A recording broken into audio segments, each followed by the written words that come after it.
नमस्कार, मैं संतोष कुमार और आप देख रहे हैं नेशनल न्यूज हंट। आज फिर एक नए पंचायत में मैं मौजूद हूं।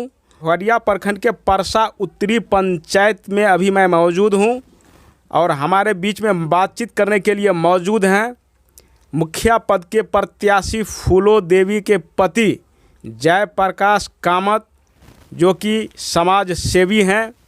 तो सबसे पहले आपका स्वागत है नेशनल न्यूज हंट पे। धन्यवाद पत्रकार साहब। आप ये बताइए, नामांकन के बाद चुनाव चिन्ह मिला है तो लगातार आप जनसंपर्क कर रहे हो, चुनाव लड़ना क्यों चाहते हैं? मैं खास करके चुनाव लड़ते आ रहे हैं, ये चौथा बार है मेरा। मैं देख रहा हूँ कि जब जब भी मुखिया का चुनाव हुआ है तो विकास का काम जो होना चाहिए वो समुचित रूप से नहीं हुआ, लूट घसेट का काम हुआ। तो मुझे इस बार उम्मीद है, मैंने इस बार फिर कुछ काम किए हैं समाज के हित में। जो हमारे गांव भूतही बलान के बाढ़ से मतलब डूब जाते थे, घर घर में पानी जाते थे, जानते आने का सुविधा नहीं था। तो हमने सोचे कि ये विकास का काम तो जहाँ से था वो तो किया, लेकिन सामाजिक विकास तो पंचायती स्तर से होता है।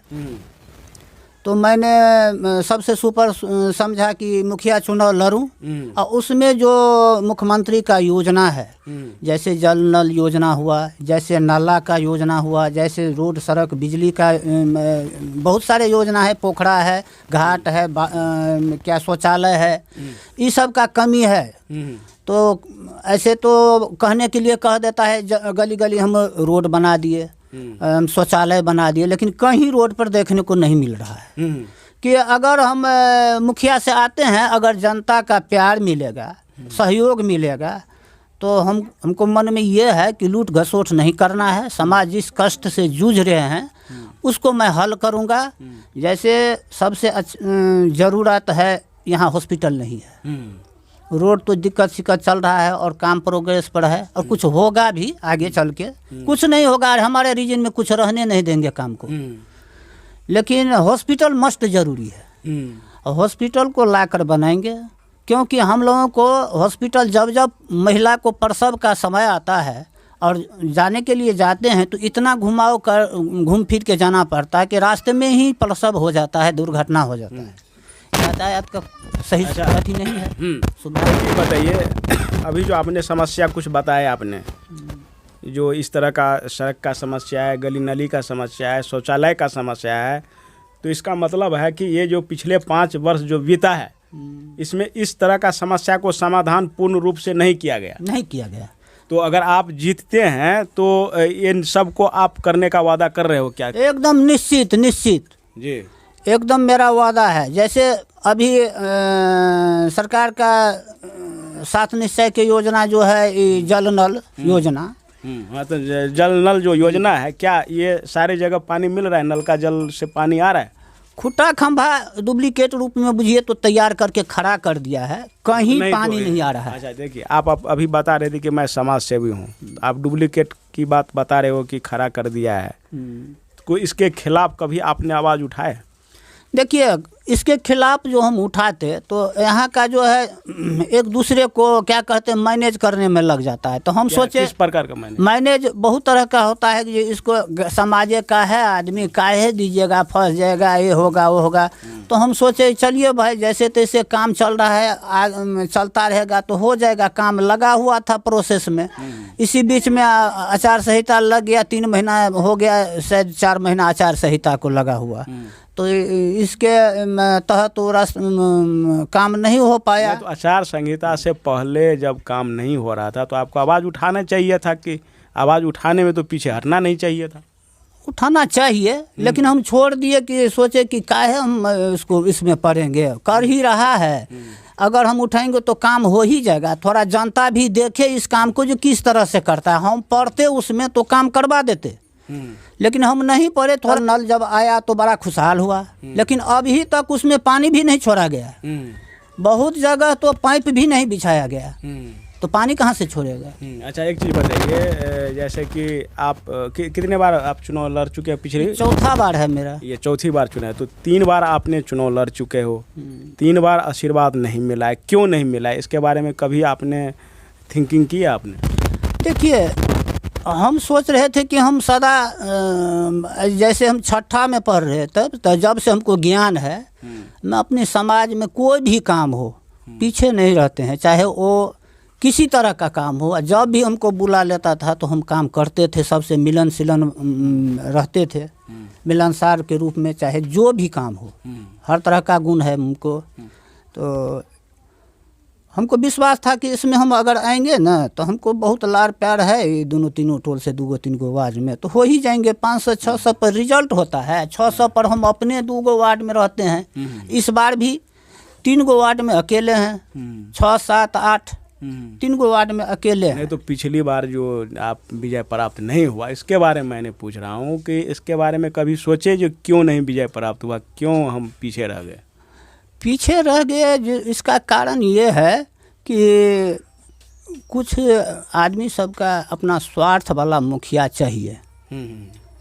तो स्वार्थ वाला मुखिया चाहिए तो उचित बात को बूझते हुए दबा करके अपने हैंडल का पहल किया ताकि हमको स्वार्थ का काम हो, इसलिए हम पर थोड़ा नज़रअंदाज किया गया। जी, तो आपको यकीन है कि इस बार आपको जीत मिलेगा, आशीर्वाद मिलेगा जनता का? निश्चित रूप से।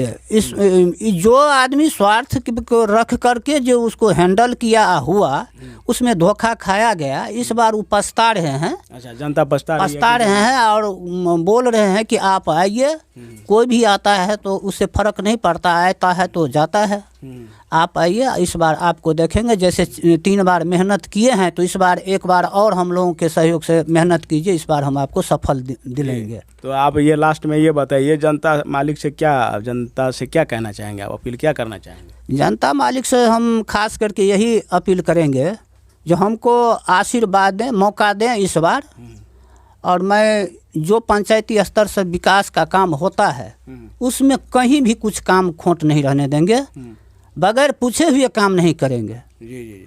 ऐसे तो कोई भी काम किया है तो बगैर पूछे, बगैर आम सभा का भी, बगैर बुलावा का सचिव चुनाव हो गया, बगैर बुलावा का क्या कहते हैं वार्ड में काम हो गया।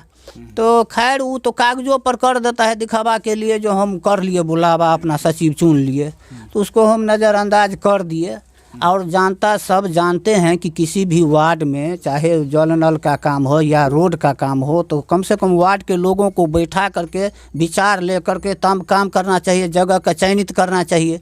वो किया नहीं। हम जो भी काम करेंगे प्रत्येक वार्ड में, जिस वार्ड में काम शुरू करेंगे, वार्ड के मालिकों को हम, जनता मालिक को बैठाएंगे और उससे विचार लेंगे, फला उद्देश्य से मैं काम करने जा रहे हैं, आप लोगों का सहयोग है, कहाँ से कीजिएगा, कैसे कीजिएगा, करवाइए, हम आपको देंगे उसमें ला करके सरकार से। तो इस तरह का मेरा ये विश्वास है कि हम पर, हमको स्वार्थ नहीं है, ना हमको लोभ है, ना लालच है।